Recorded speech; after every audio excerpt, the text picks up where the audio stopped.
พี่น้องเอ๋ยภูเรือนี้มีข้องดีอยู่หลายอย่าง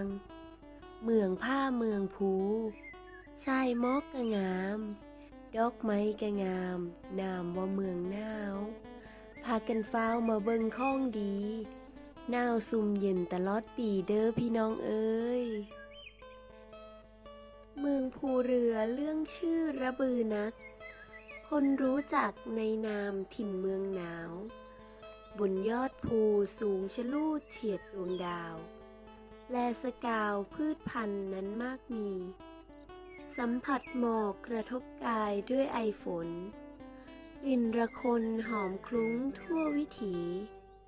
สุริยนต์สาดแสงส่องไพรีสุขทุกทีเมื่อได้มาเที่ยวเมืองภูอุทยานแห่งชาติภูเรือมีพื้นที่ครอบคลุมประมาณ 120.84 ตารางกิโลเมตร ซึ่งครอบคลุมท้องที่อำเภอภูเรือและอำเภอท่าลี่จังหวัดเลยอาณาเขตด้านทิศเหนืออยู่ติดกับประเทศลาวภูเรือนั้นมีรูปร่างลักษณะเหมือนเรือใหญ่บนยอดดอยสูงเป็นภูผาสีสันสะดุดตาหินบางก้อนมีลักษณะเหมือนถูกปั้นแต่งเอาไว้ชาวบ้านเรียกว่ากว้านสมอโดยรอบๆจะเห็นยอดดอยเป็นขุนเขาน้อยใหญ่มีฟ้าขาวปกคลุมไปด้วยละอองน้ำและหมอกท่ามกลางป่าไม้อันอุดมสมบูรณ์อุทยานแห่งชาติภูเรือมีลักษณะภูมิประเทศเป็นทิวเขาสูงสลับซับซ้อนประกอบด้วยเขาหินทรายเป็นส่วนใหญ่นอกจากนั้นเป็นหินแกรนิตสลับกันไปลักษณะเช่นนี้จึงทำให้มีที่ราบสูงสลับกันกับยอดเขาสูงทั่วไปภูเรือนั้นมียอดเขาสูงที่สุดคือยอดภูเรือซึ่งมีความสูงถึง 1,365 เมตรจากระดับน้ำทะเลปานกลางและยังมียอดเขาที่สำคัญคือยอดเขาภูสันซึ่งมีความสูง 1,035 เมตรจากระดับน้ำทะเลปานกลาง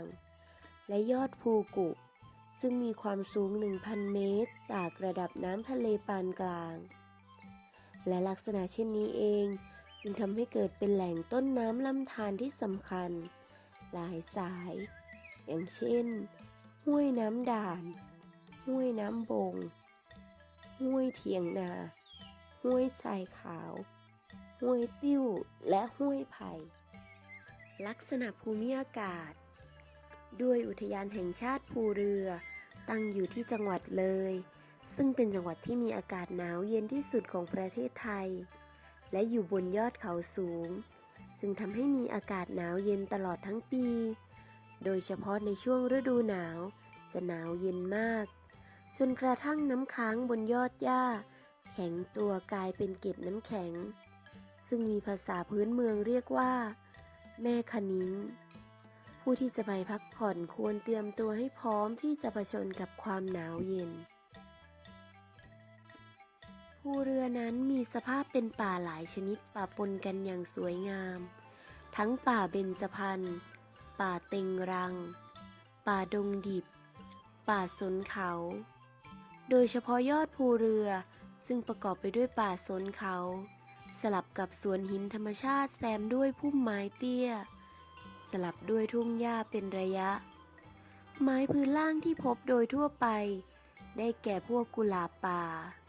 มอสเฟิร์นและกล้วยไม้ที่สวยงามอย่างเช่นเอื้องคำเอื้องพึ่งเอื้องเงินซึ่งขึ้นตามต้นไม้และโขดหิน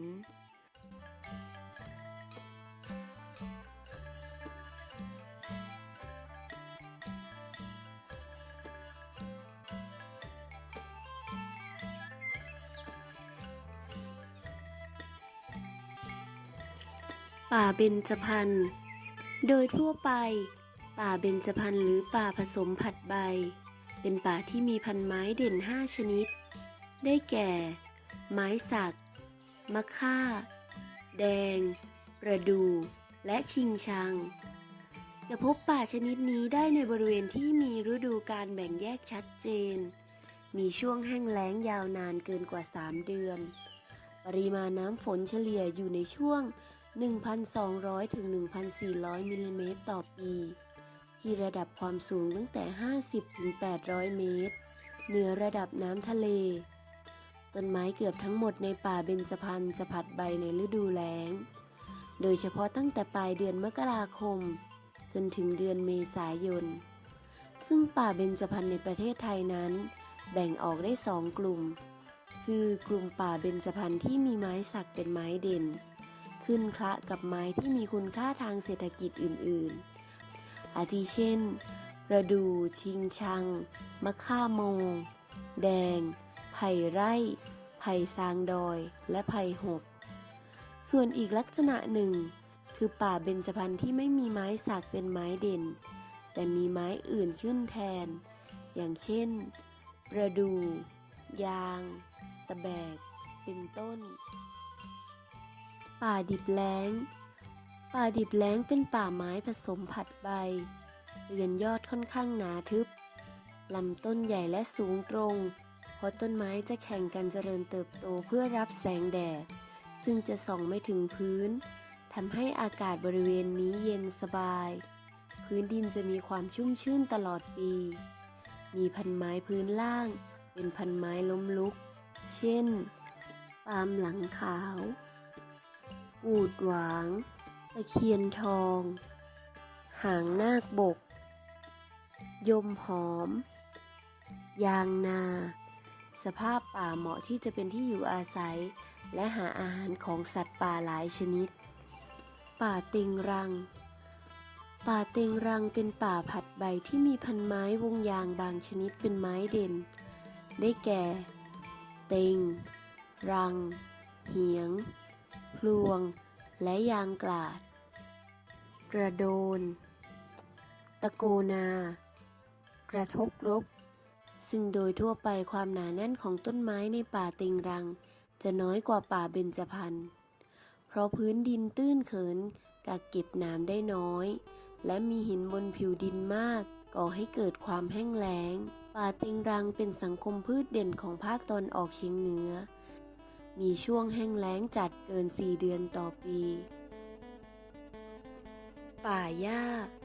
ป่าหญ้าเป็นป่าที่เกิดจากการถูกทำลายโดยสภาพป่าไม้ที่อุดมสมบูรณ์ ดินมีความเสื่อมโทรม มีฤทธิ์เป็นกรด ต้นไม้ไม่สามารถเจริญเติบโตได้ จึงมีหญ้าชนิดต่างๆเข้าไปแทนที่ และแพร่กระจายทั่วไปในบริเวณป่าที่ถูกทำลาย ซึ่งส่วนมากเกิดในบริเวณที่เกิดไฟป่าเป็นประจำทุกปี พืชในป่าหญ้า หญ้าคา หญ้าเจ้าชู้ หญ้าแฝกดอน หญ้าแฝกหอม หญ้าพง หญ้าพริก ป่าสนเขา ป่าชนิดนี้จำแนกโดยอาศัยลักษณะชนิดพันไม้เป็นหลักเพียงอย่างเดียว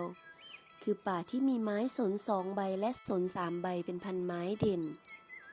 ไม้ชั้นบนจะประกอบไปด้วยสนล้วนๆ ป่าสนเขานั้นปกติจะอยู่ที่ระดับต่ำกว่าป่าดงดิบเขา หรืออาจจะอยู่ในระดับเดียวกัน แต่ในพื้นที่ที่แห้งแล้งกว่าหรือบริเวณที่ดินเก็บน้ำได้ไม่ดี สามารถพบได้ตั้งแต่ระดับความสูง 200 เมตร ถึง 1,800 เมตร จากระดับน้ำทะเล ส่วนใหญ่จะกระจายอยู่ทางภาคเหนือและภาคตะวันออกเฉียงเหนือของประเทศไทย เมืองภูเรือเรื่องชื่อระบือนัก คนรู้จักในนามถิ่นเมืองหนาว บนยอดภูสูงชะลูดเฉียดดวงดาว แลสกาวพืชพันธุ์นั้นมากมี สัมผัสหมอกกระทบกายด้วยไอฝน กลิ่นระคนหอมคลุ้งทั่ววิถี สุริยนต์สาดแสงส่องไพรี สุขทุกทีเมื่อได้มาเที่ยวเมืองภู